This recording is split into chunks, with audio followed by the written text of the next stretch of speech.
Graça e paz da parte de Deus, nosso amado, bendito e todo-poderoso Pai, e da parte de Jesus Cristo, nosso Senhor e Salvador, a todos os nossos amados e muito queridos irmãos que estão presentes conosco e aqueles que nos assistem pela internet neste dia, em tempo real, e também aqueles que no futuro assistirão esta pregação. Meus irmãos, nós temos, nos últimos finais de semana, feito uma série de pregações abordando todos os sofrimentos que o Senhor Jesus Cristo precisou suportar por amor de nós.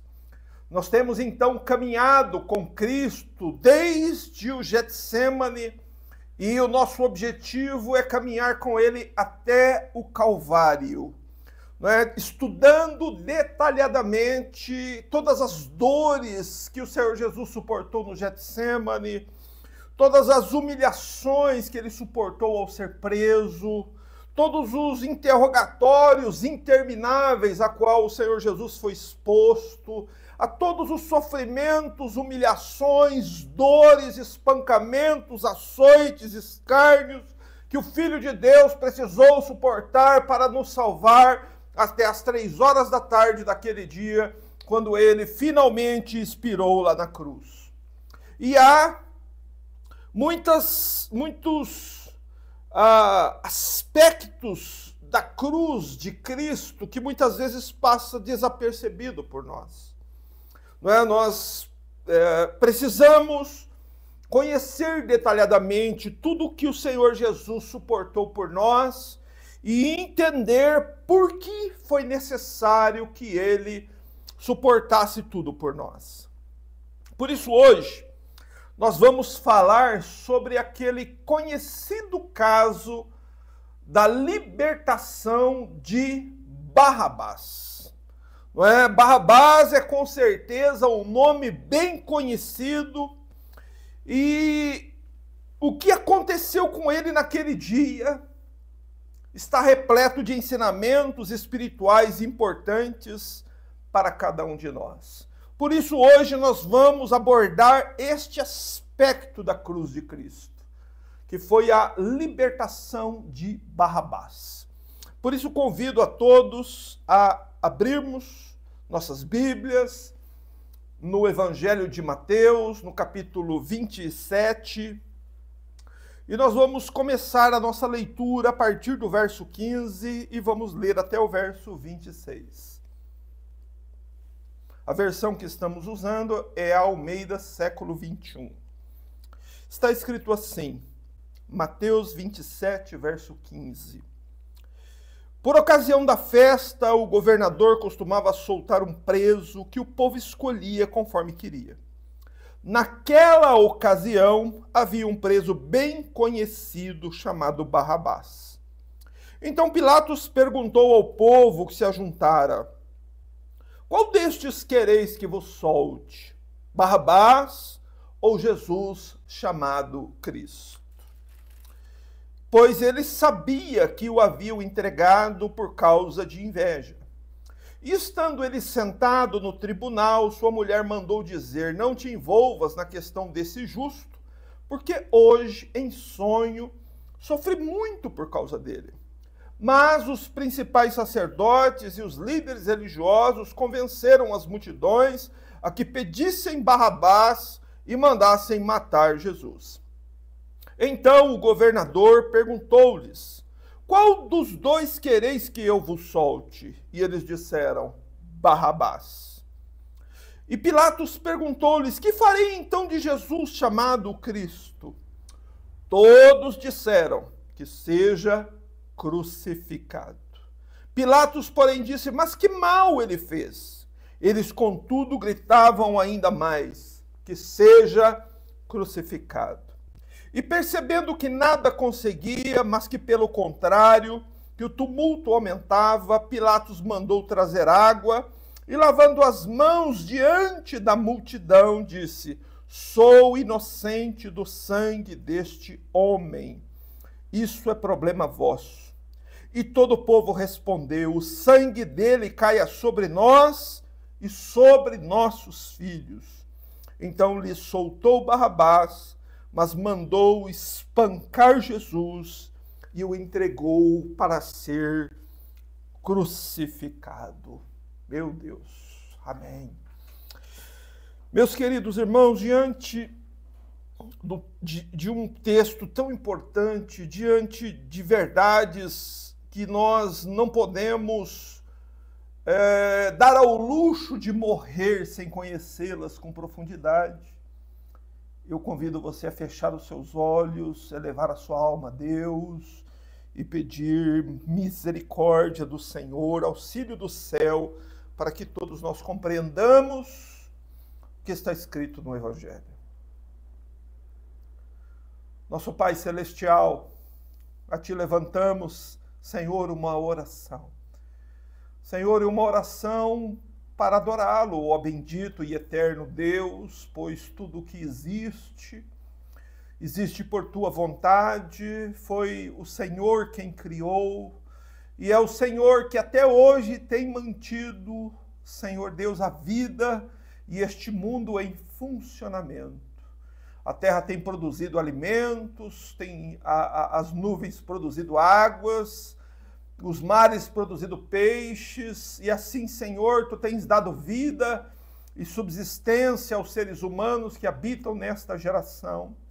Contudo, Senhor, nós sabemos que a vida neste mundo é breve, é passageira, mas que nós viveremos para sempre. Por isso pedimos Tua graça, Senhor.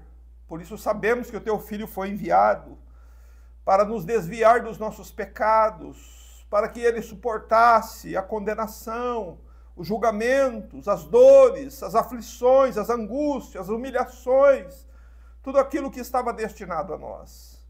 Oh, Senhor, damos graças a Deus por Jesus Cristo, nosso Senhor, por este Cordeiro de Deus que tira o pecado do mundo. Senhor, concede-nos Tua graça para que todos nós possamos, meu Deus, termos o nosso coração exercitado nestas palavras, conhecemos bem, meu Deus, este evento, este momento em que um homem ímpio, em que um homem violento, em que um homem maligno foi liberto e Jesus foi condenado no lugar dele, que possamos entender, meu Deus, estas coisas com clareza, meu Deus, e aplicá-las às nossas próprias vidas, ainda neste dia. Oramos, Pai, damos graças a Deus em nome de Jesus. Amém.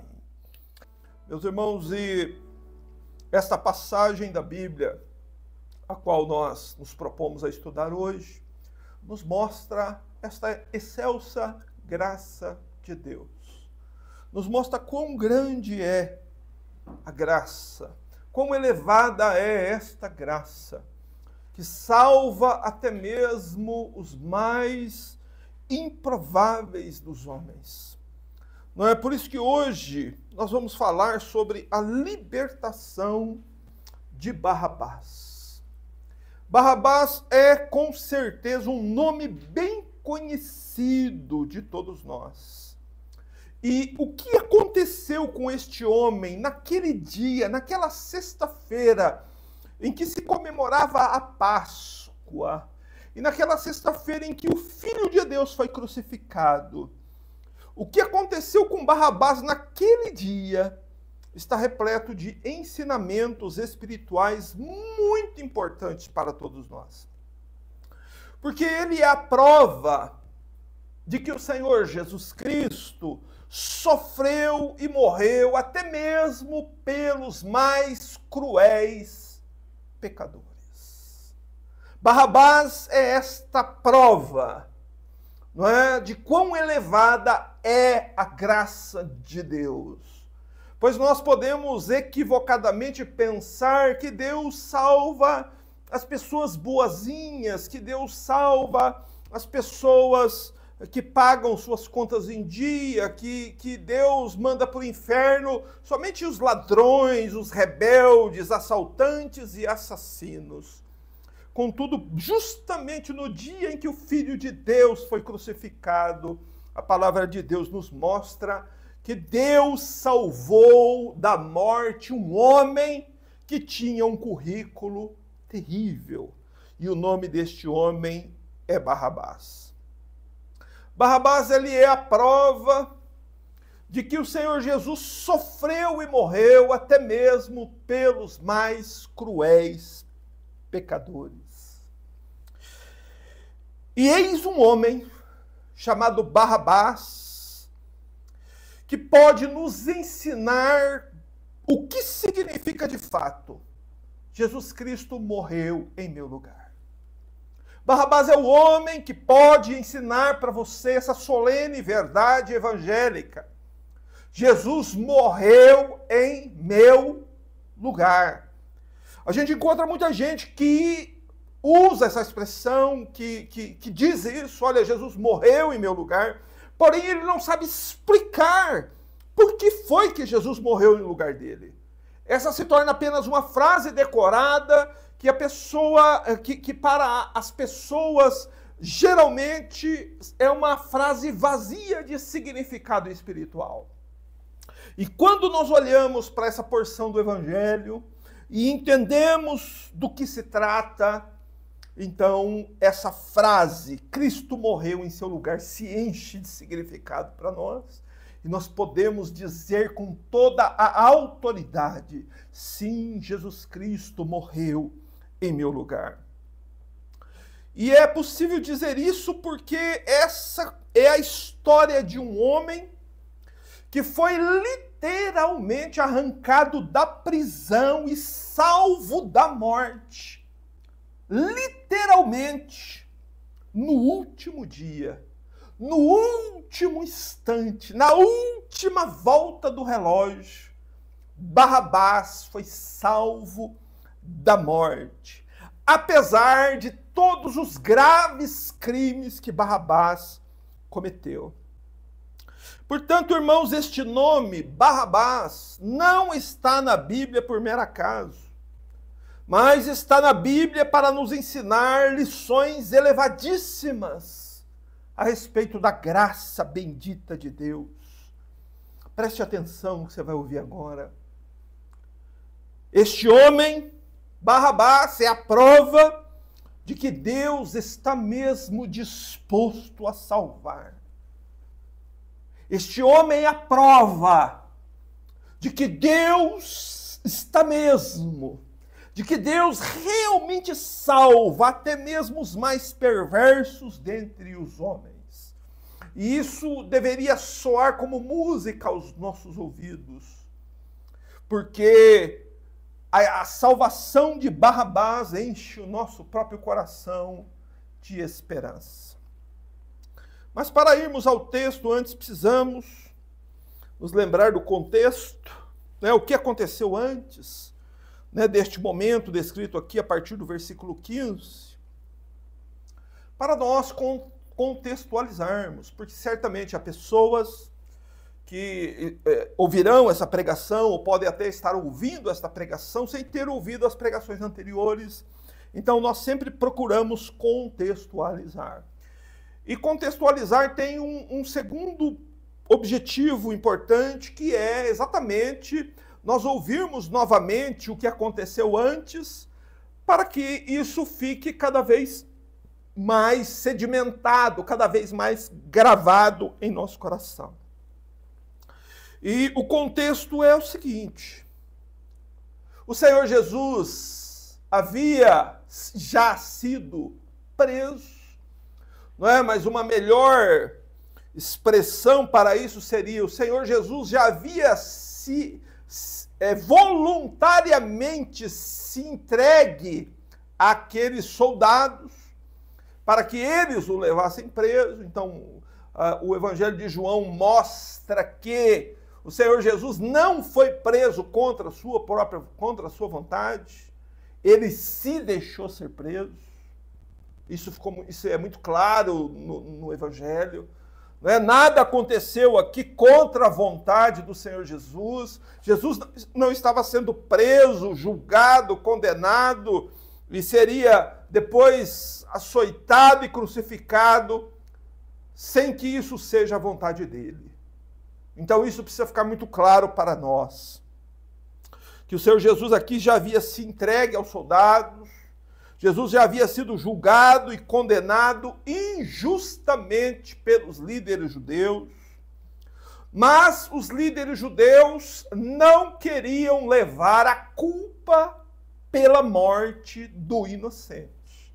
Eles não queriam levar a culpa, eles temiam uma revolta popular pela morte do Senhor Jesus, então eles decidem levar o caso a Pilatos, para que diante de Pilatos eles acusassem o Senhor Jesus com acusações mentirosas, falsas, e então Pilatos ordenasse a morte do Senhor Jesus, e assim Pilatos também levaria a culpa pela morte do Senhor Jesus.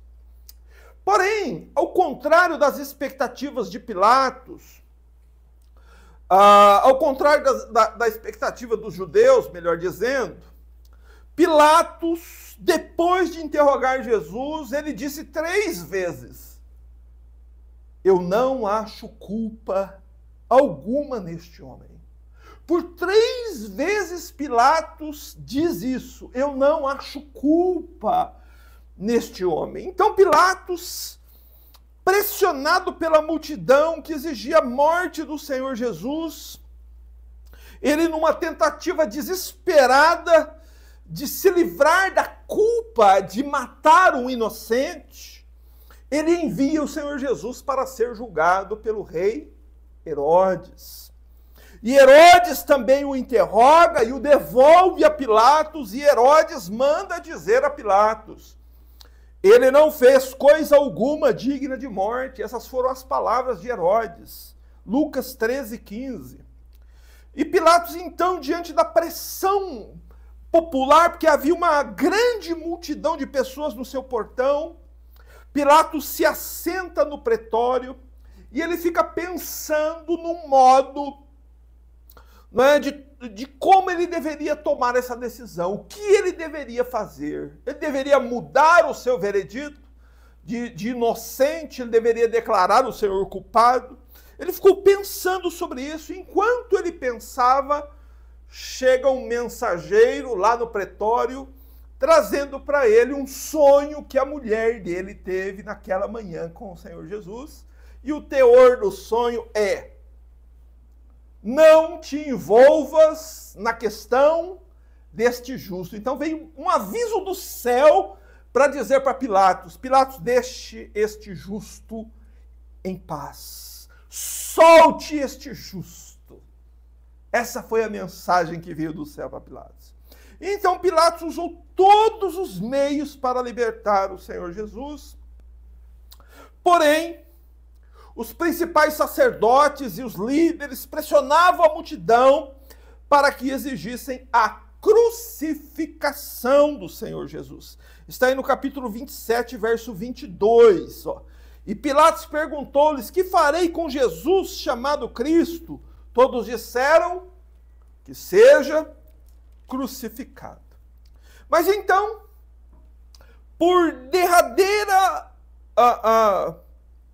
tentativa, a última tentativa de Pilatos de libertar o Senhor Jesus, porque era isso que Pilatos estava tentando fazer, libertar o Senhor Jesus, por ter consciência que ele era inocente, por saber que os judeus o haviam entregue a Pilatos por inveja.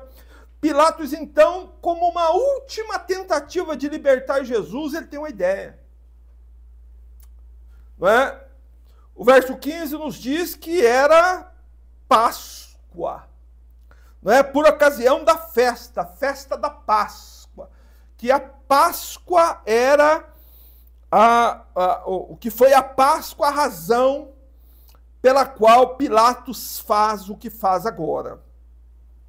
Pilatos tenta libertar o inocente, propondo, presta atenção, que o povo decidisse quem deveria viver e quem deveria morrer. E esses dois que deveriam ser colocados diante da multidão, que deveria escolher por voto popular quem vive e quem morre, foram Jesus, nosso Senhor e Mestre, nosso Salvador bendito, e Barrabás. Não é? Por isso, olhe para o texto e você vai ver isso. Verso 15, você vai ver isso. Era Páscoa, era a ocasião que o governador costumava soltar um preso escolhido pelo povo. Vamos ler o verso 15. Ora, por ocasião da festa, o governador costumava, era costume soltar um preso, não dois, um preso. E essa libertação no dia da Páscoa era feita por voto popular. E no verso 16 é dito que nessa ocasião, bem naquele dia, não é? Havia na prisão de Pilatos um criminoso, um preso, bem conhecido por todos os judeus, todo mundo conhecia este homem, e este preso bem conhecido chamava-se Barrabás.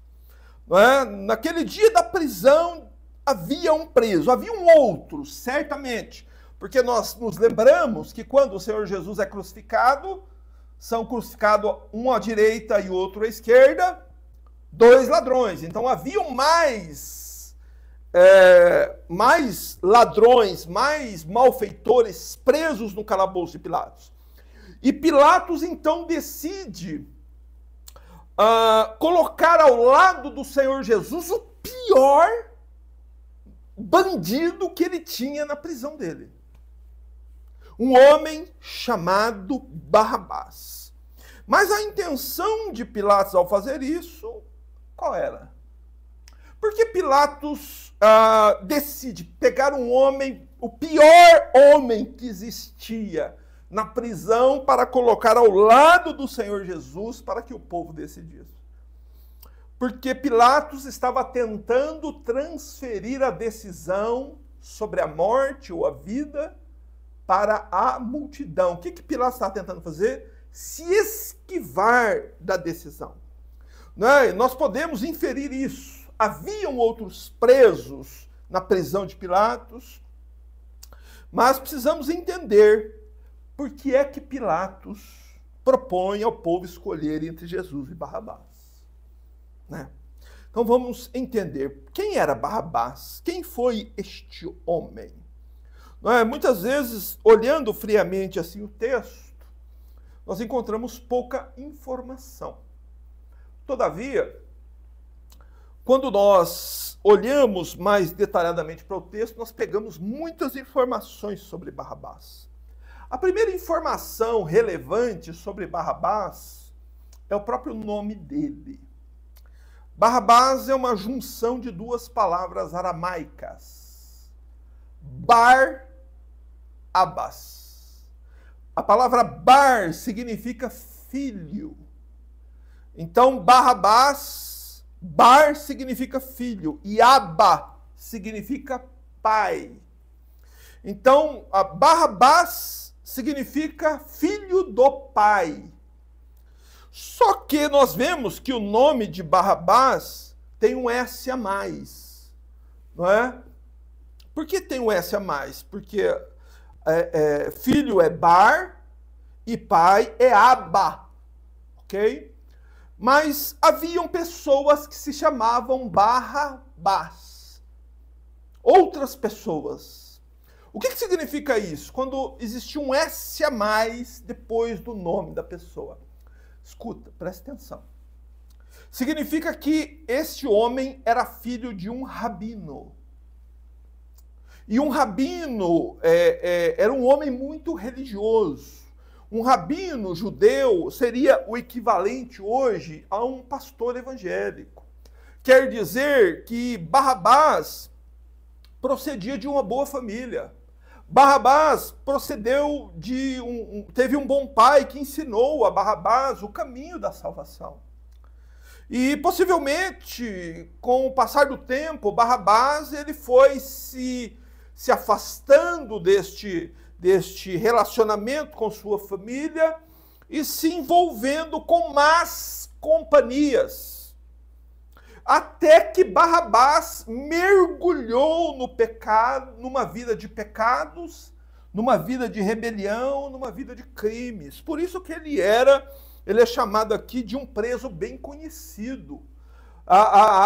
Toda a região conhecia a fama de Barrabás. Barrabás era um homem temido, porque Barrabás, ele chegou a se tornar o líder de um grupo rebelde. Está lá em João 18:40. Barrabás era o líder dos rebeldes, né? E a má fama de Barrabás se tornou conhecida de todo o povo. É por isso que Mateus menciona que Barrabás era um preso bem conhecido. Hoje, se nós fôssemos trazer para o nosso contexto, Barrabás era mais ou menos o equivalente ao chefe de uma facção criminosa, né? Por isso que ele era bem conhecido.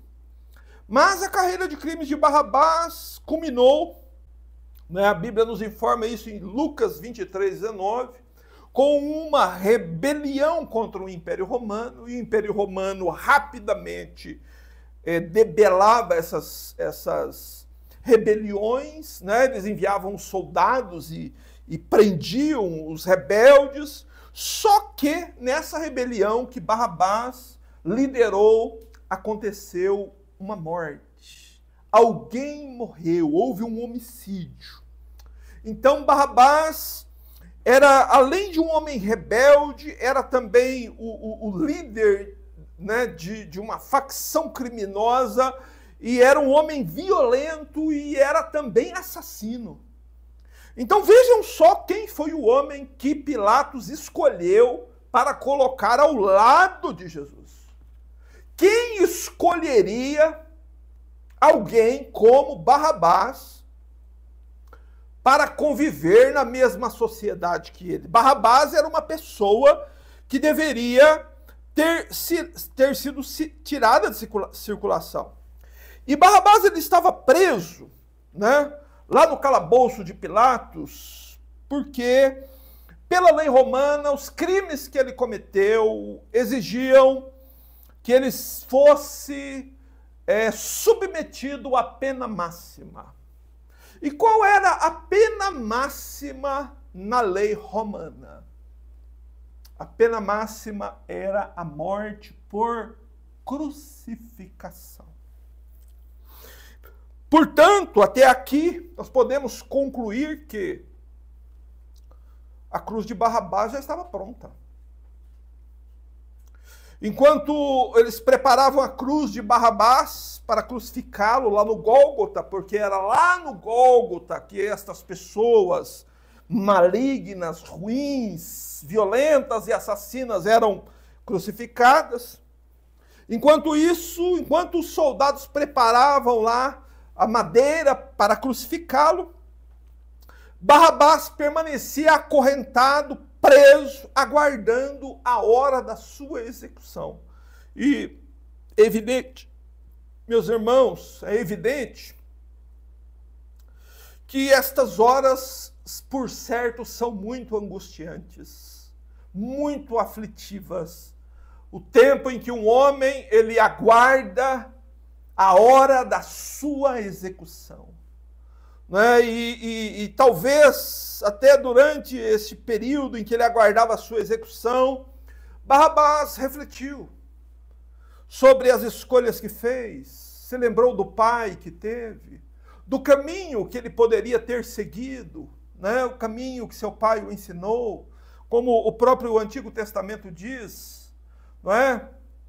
Que deve se ensinar a criança o caminho que ela deve seguir, e mesmo quando ela for grande, ela não se desviará dele.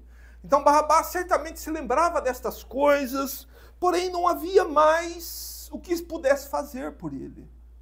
Ele já estava sentenciado. A pena a qual ele estava sentenciado era a pena de morte, e a crucificação era iminente. E uma coisa nós podemos concluir aqui sobre a vida de Barrabás. Barrabás, assim como qualquer outro pecador, jamais considerou que o preço dos seus pecados seriam tão altos. Ele jamais pensou sobre isso. Um ladrão, ele nunca pensa que ele pode ficar tantos anos preso por cometer um ato. E os homens são assim. Mas devemos pensar que naquela noite de quinta-feira, quando o Senhor Jesus estava sendo preso, né, Barrabás estava lá preso no calabouço de Pilatos, e aquela era a última noite dele antes da execução da sua pena. Pensem como Barrabás passou aquela noite de quinta-feira. Como que você acha que você passaria uma noite sabendo que no outro dia você seria exposto ao método de execução mais terrível que os homens poderiam planejar para você? Mas Barrabás certamente, né, a Bíblia não menciona isso, mas certamente, né, pela pressão que isso exerce no coração humano, ele passou a noite em claro. Né, aquela noite parecia uma eternidade. Mas amanhece, é sexta de manhã, e Barrabás entende, chegou o dia, chegou a hora. E ele sabia que por causa dos seus crimes não haveria misericórdia. Perdão, meus irmãos. Ele agora teria que enfrentar as consequências. Então Barrabás, lá no calabouço, ouve os passos do carcereiro chegando. E então o desespero se apodera dele. A expectativa de Barrabás pelos flagelos dos chicotes. A expectativa da vergonha e das zombarias que ele teria que suportar por caminhar pelas ruas de Jerusalém para ser crucificado lá no Gólgota, lá do lado de fora, como um maldito, como alguém amaldiçoado por Deus, como um condenado que era banido do seu povo. Esse pensamento, essa vergonha pública era com certeza algo muito desolador. Mas talvez Barrabás até tivesse assistido em algum momento alguém sendo morto pelos romanos, e então ele sabia bem o que ele deveria esperar. Mas o carcereiro vai e abre as portas, conduz Barrabás para fora do calabouço, e Barrabás, então, naquele momento, sente, é o fim. Agora, não tem mais jeito, agora eu vou ter que enfrentar as consequências do que eu fiz. Mas então nós vemos no versículo 17, por favor, se puder projetar, que Barrabás é colocado ao lado do Senhor Jesus. Isso era algo que Barrabás não estava esperando. Então Pilatos perguntou ao povo que se ajuntara: qual desses quereis que vos solte? Barrabás ou Jesus chamado Cristo? Veja, Barrabás é tirado do calabouço, levado para cima, e lá em cima ele vê os temidos soldados romanos, ele vê o governador Pilatos, mas estranhamente Barrabás é colocado ao lado de um outro prisioneiro. Este outro prisioneiro que Barrabás olha, está amarrado, está humilhado, está ferido, porém percebe-se que é um homem completamente diferente de Barrabás. Não é? Este prisioneiro que não está condenado, ele é manso. E era possível que Barrabás percebesse isso. E sobre este concorrente de Barrabás, vamos chamar assim, o juiz já havia dito que não havia nele crime nenhum. Quer dizer, este homem, ele é inocente, ele é justo, ele é correto, e eu sou um criminoso conhecido e condenado. Mas por causa da Páscoa, louvado seja Deus, um desses dois seria liberto. Quem decidiria? O povo. Mas aí a questão é, quais as chances que Barrabás teria de ser escolhido? Quais as chances que Barrabás tinha de ser livre naquele dia? Zero. Nenhuma. Porque o outro que estava ao lado dele, o nosso Senhor Jesus, é inocente. E do céu veio uma informação: não te envolvas com a questão deste justo. O próprio céu disse: ele é justo. Então, Barrabás, sob a ótica humana, não havia qualquer chance para que Barrabás ele escapasse. E Pôncio Pilatos, até por um instante, acreditou que a multidão não escolheria um homem tão repugnante quanto Barrabás. E exatamente por isso que Pilatos escolhe o pior. Ele pensou, é impossível que essa multidão escolha Barrabás ao invés de Jesus.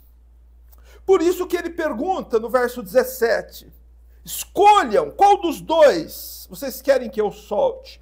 Quem deve viver e quem deve morrer? Mas contra todas as probabilidades, a multidão que conhecia muito bem o currículo, a vida pregressa de Barrabás, grita. Aí no verso 21. Então o governador perguntou, qual dos dois quereis que eu vos solte? Eles disseram, Barrabás. Naquele momento, imagine o coração de Barrabás. Imagine o alívio no coração de Barrabás. Barrabás já estava se vendo, sendo humilhado, açoitado e crucificado. Mas ali a multidão escolhe Barrabás, para que Barrabás fosse solto. Solte Barrabás era o grito da multidão. Mas então no verso 22, Pilatos pergunta novamente. Veja que Pilatos, ele queria mesmo transferir a culpa de tudo para a multidão, pois se eles já haviam escolhido Barrabás, automaticamente quem seria morto seria Jesus. Porém, Pilatos, no verso 22, pergunta de novo. E Pilatos perguntou-lhes, que farei então de Jesus chamado o Cristo? E ele então quis que a multidão decidisse o que ele faria com Cristo. E todos disseram que seja crucificado. Ou, amados, aqui está o coração da cruz. Aqui está a razão pela qual o bendito Filho de Deus desceu do céu à terra. Entender o que aconteceu aqui vai fazer você entender o que significa Jesus morreu em meu lugar. Porque aqui o que você está vendo é a verdadeira Páscoa se cumprindo. Não sei se você percebe na leitura ou do modo como eu tenho trazido a pregação, não sei se você tem percebido isso, mas no coração de todos há um estranho impulso fazendo com que tudo aconteça de um modo muito estranho. Não é? Tudo fugindo ao natural, tudo fugindo àquilo que naturalmente deveria acontecer. Não é? E mesmo a multidão sabendo que Barrabás é culpado, eles pedem a libertação dele. E pedem a condenação do Senhor Jesus, mesmo sabendo que ele era inocente. Você vê que Pilatos pergunta que mal ele fez. Eles não têm nenhuma acusação, nada verdadeiro para dizer, não, o mal dele foi porque ele fez isso. Não havia nada para que aquela multidão pedisse que Jesus fosse morto. Então nós estamos vendo aqui o cumprimento da verdadeira Páscoa. Você se lembra da verdadeira Páscoa, da primeira Páscoa? A primeira Páscoa que aconteceu lá em Êxodo 12. Lá havia um povo aprisionado lá nas masmorras de Faraó. Porém, um cordeiro sem mancha, um cordeiro perfeito foi sacrificado. O sangue daquele cordeiro foi passado nos umbrais e nas vergas das portas. E então, quando chegou a hora da partida, aquele povo que estava debaixo do sangue do cordeiro foi liberto, tirado do cativeiro do Egito e levado para viver uma nova vida, agora em direção da terra prometida. Meus irmãos, é o que nós estamos vendo aqui. Barrabás sai debaixo desta condenação, desta prisão, desta masmorra do Império Romano, e ele, mesmo sendo um criminoso culpado, ele é perdoado e liberto. Aleluia! Louvado seja Deus! E por que isso é feito? Porque outro será condenado e executado no lugar de Barrabás. E aqui está, irmãos, a excelsa graça de Deus. Aqui está, meus irmãos, o plano redentor de Deus. Aqui está o coração da cruz. Aquilo que eu e você precisamos entender antes da nossa morte. Que na cruz houve uma transação, minha filha. Na cruz houve uma troca. Por isso que todas as vezes que se fala sobre o Senhor Jesus, menciona-se que ele é justo, inocente sou do sangue deste justo, não se envolva com a questão desse justo. Toda hora a Escritura está nos informando isso, né? Deus está mostrando que o Filho dele é justo, porque o plano de Deus é exatamente esse, é fazer uma transação. A transação é trocar um justo por um injusto. É pegar um inocente e trocar por um culpado. É pegar um benfeitor e trocar por um malfeitor. É pegar alguém que tirou a vida no lugar daquele que dá a vida. Louvado seja o Senhor por seu plano redentor. Como Pedro disse em 1 Pedro 3,18, ele diz, porque também Cristo morreu uma única vez pelos nossos pecados, o justo pelos injustos. Com qual finalidade? Para levar-nos a Deus, aleluia. O justo pelos injustos, para que nós pudéssemos ir a Deus, para que nós pudéssemos ir para o céu, para que nós pudéssemos morar com Deus. Esse é o plano eterno de Deus, meu irmão. Esse é o plano de Deus. É isso que está acontecendo aqui. Esta é a Páscoa verdadeira se cumprindo. Cristo é o nosso Cordeiro Pascal. É por causa dele que Barrabás foi livre. E todo aquele que crê no Filho de Deus também é livre. Mas Pilatos faz uma outra pergunta à multidão, verso 23. Por favor, me acompanhe. Pilatos, porém, disse, mas que mal ele fez? Eles, contudo, gritavam ainda mais que seja crucificado. Pilatos pergunta para a multidão, mas que mal Jesus Cristo fez? E eles gritam ainda mais que ele seja crucificado. Aqui você pode perceber uma coisa interessante.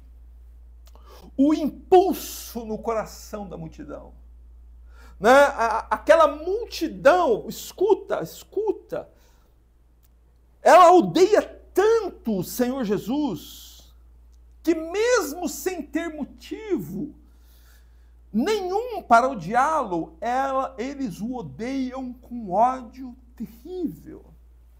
Essa é a inimizade do homem com Deus. Essa é a rebelião dos homens contra Deus. Meus irmãos, essa é a inimizade natural de um coração humano contra Jesus. Por isso que até hoje os homens fazem piada com o nome de Jesus, zombam do nome de Jesus, escarnecem do nome de Jesus, e não há outra religião no mundo que os homens tripudiem mais do que o cristianismo. Porque há uma inimizade no coração humano, e essa inimizade só pode ser tirada com a graça de Deus. Mas então Pilatos, depois de perguntar que mal ele fez e eles não darem nenhuma justificativa, não acusarem Jesus de nenhum crime, simplesmente desejarem a morte dele, no verso 24, Pilatos lava suas mãos. Veja, verso 24. Percebendo que nada conseguia, mas, pelo contrário, que o tumulto aumentava, Pilatos mandou trazer água e, lavando as mãos diante da multidão, disse: sou inocente do sangue deste homem. Ou, em outras versões, do sangue deste justo. Isto é problema vosso.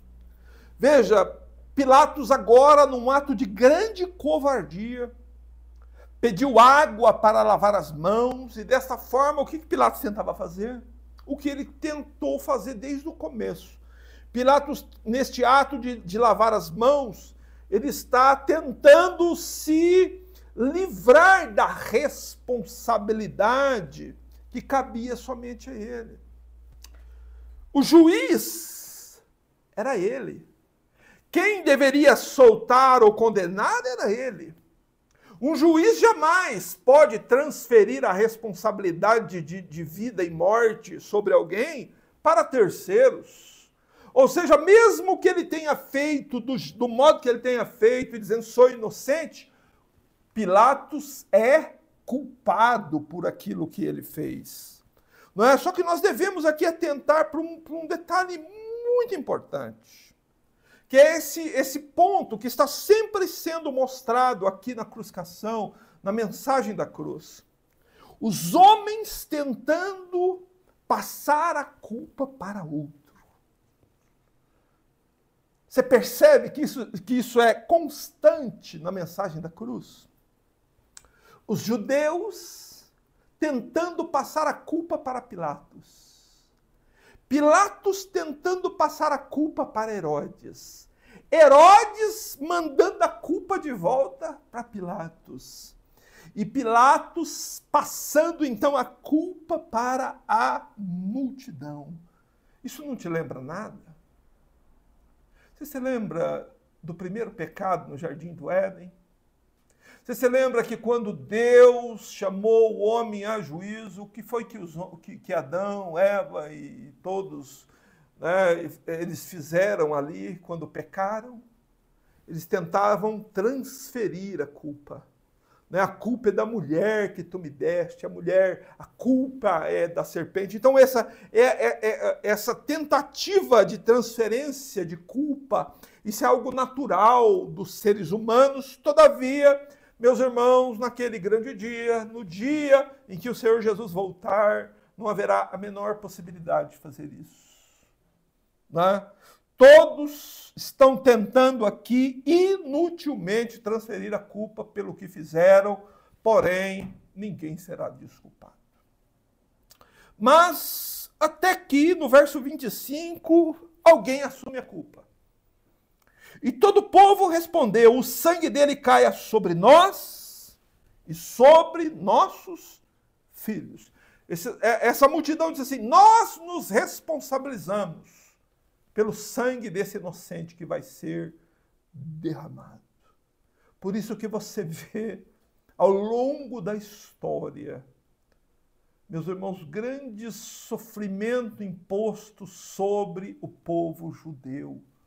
Exatamente porque eles assumiram isso, não é? A responsabilidade pela morte do Senhor.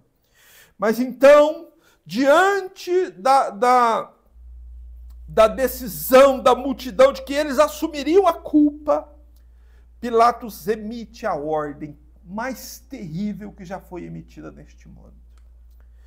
A ordem é: soltem Barrabás, mas ele mandou espancar Jesus, ou açoitar Jesus, e o entregou para ser crucificado. Então, o criminoso condenado Barrabás sai liberto, sai perdoado. Barrabás pode recomeçar a vida. Barrabás tem uma nova oportunidade. Louvado seja Deus, porque essa é a Páscoa verdadeira. Meu irmão, por pior que sejam seus crimes, por mais suja que tenha sido a sua vida, por mais perverso que você tenha sido, por mais violento que você tenha sido, por mais promíscua que você possa ter sido, mulher, há perdão, há misericórdia, porque um cordeiro foi enviado, um cordeiro foi imolado para que nós pudéssemos ser perdoados. Mas aqui nesse verso 26, eu não vou concluí-lo hoje, porque esse verso 26, ele nos mostra outros dois momentos, não é, que a Bíblia nos mostra em detalhes, que é o que significa a ordem de Pilatos de mandar espancar Jesus e, por fim, o ato da crucificação.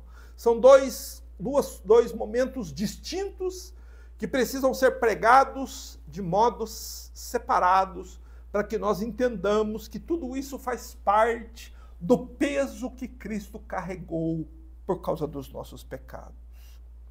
Mas observe um detalhe estranho.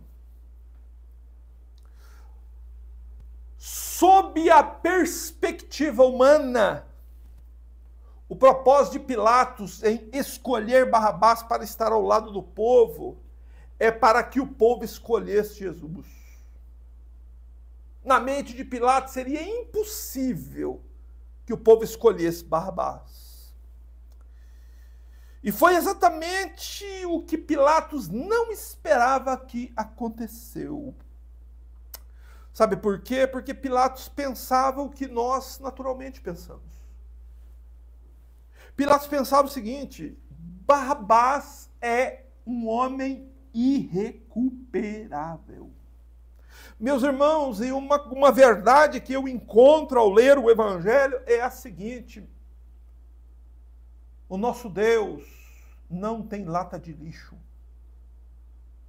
Não existe vida irrecuperável para Deus.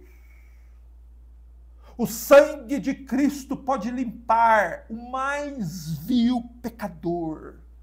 Por isso, Barrabás é um exemplo de todo aquele que é salvo. Todo aquele que é salvo, você só pode se ver salvo, você só pode estar salvo se um dia você se colocou na pele de Barrabás.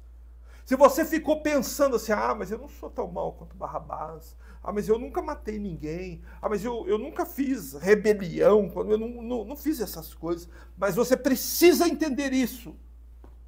Barrabás é um símbolo de todo pecador que, por pior que seja, que estava preso nas algemas do pecado, aguardando o dia de pagar as dívidas do seu pecado.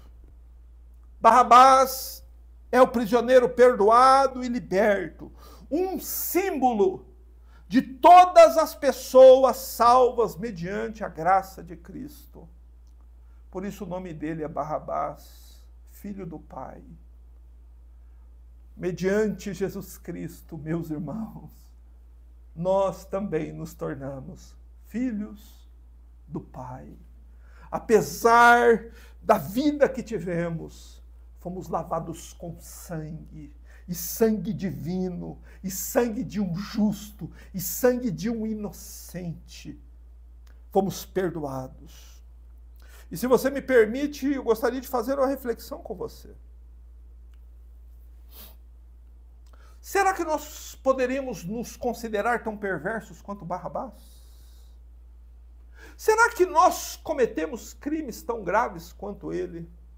Será que talvez não há um exagero em colocar uma pessoa tão maligna, um malfeitor, assim como Barrabás, como exemplo daqueles que foram salvos pela graça de Deus?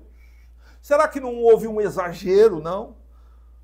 Vamos refletir sobre isso, né? Vamos pensar sobre o currículo de Barrabás. A Bíblia nos dá o currículo dele. Vai pensando aí, ó. Primeiro, Barrabás foi homicida. Segundo, Barrabás foi ladrão.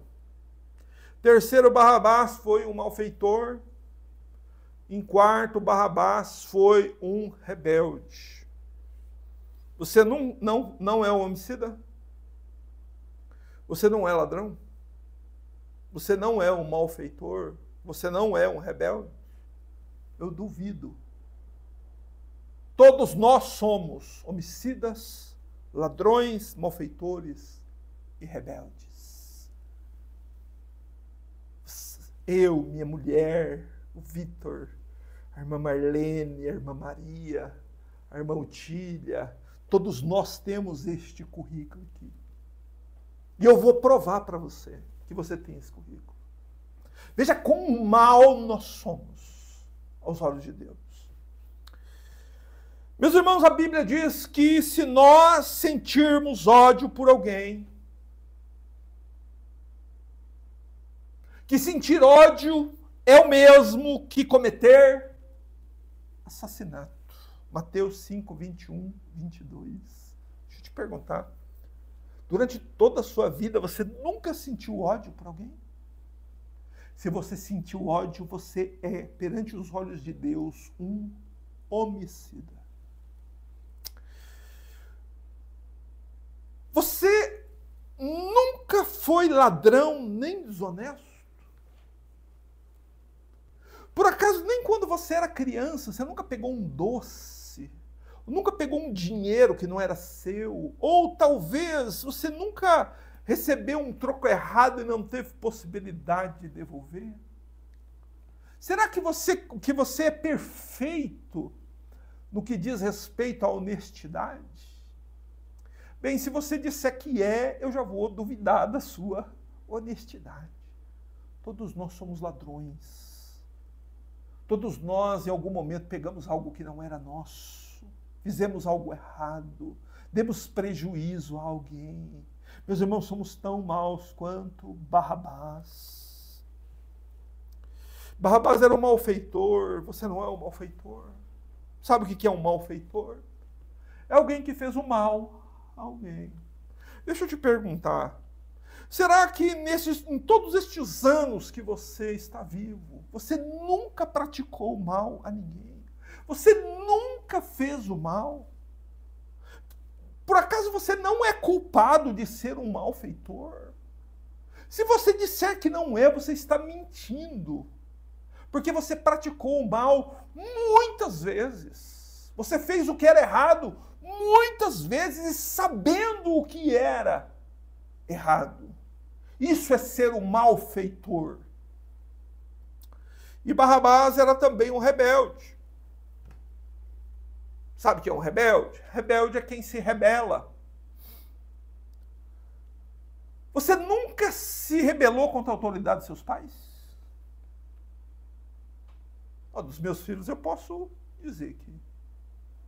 Será que eu nunca me rebelei contra a autoridade do meu pai, da minha mãe? Meus irmãos, isso é impossível de alguém fazer. E e desobedecer pai e mãe é pecar contra a palavra de Deus, é se rebelar contra seus pais. Você nunca se rebelou contra as autoridades constituídas sobre você. Barrabás é culpado por tudo isso e mais. E você também é culpado por tudo isso e mais este crime que eu vou colocar aqui agora. Barrabás é culpado porque ele conhecia a palavra de Deus e desprezou o que a palavra de Deus dizia para viver no pecado. Esse é o pior tipo de pecado que existe.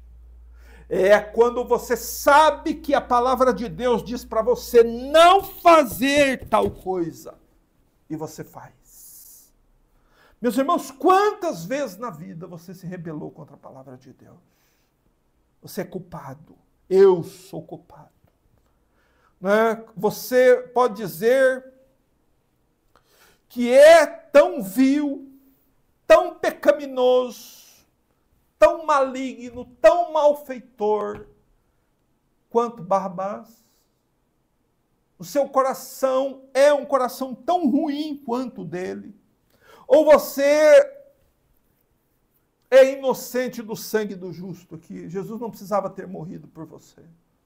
Oh, meus irmãos, se houvesse uma alma, um homem no mundo assim, Jesus não precisaria ter descido aqui. Jesus desceu aqui porque a Bíblia diz que todos pecaram e destituídos estão da glória de Deus. Isso significa que todos nós somos Barrabás. Somos Barrabás, meus irmãos. Não é? Barrabás é um símbolo de que mesmo os mais perversos homens podem ser salvos. Veja que palavra consoladora. Por que é importante saber que Barrabás pode ser salvo? Meus irmãos, para que o Espírito Santo não desespere o nosso coração quando ele nos relembrar de todos os erros e pecados que cometemos no passado. Para que quando a nossa vida chegar ao fim, nós não fiquemos desesperados ao lembrar de todos os pecados e crimes que cometemos. Porque este é o plano de Deus, irmãos. Trocar um justo por um injusto. Isso é o que aconteceu aqui. Então soltou-lhe Barrabás, soltou o injusto. E o justo ele puniu no lugar do injusto. Este é o plano de Deus. Louvado seja Deus. E por isso, só por isso, há esperança para nós. E eu quero encerrar essa pregação fazendo os irmãos entenderem que nada do que aconteceu aqui aconteceu por acaso. Porque esta passagem, este momento sobre a soltura de Barrabás, a libertação de Barrabás e a morte de Cristo, isso já estava previsto no Antigo Testamento, em inúmeros lugares. Mas há uma passagem no livro de Levítico, capítulo 4, Levítico capítulo 14, que nos mostra que nada que aconteceu aqui em Mateus 27 aconteceu de improviso. Então escuta, presta atenção.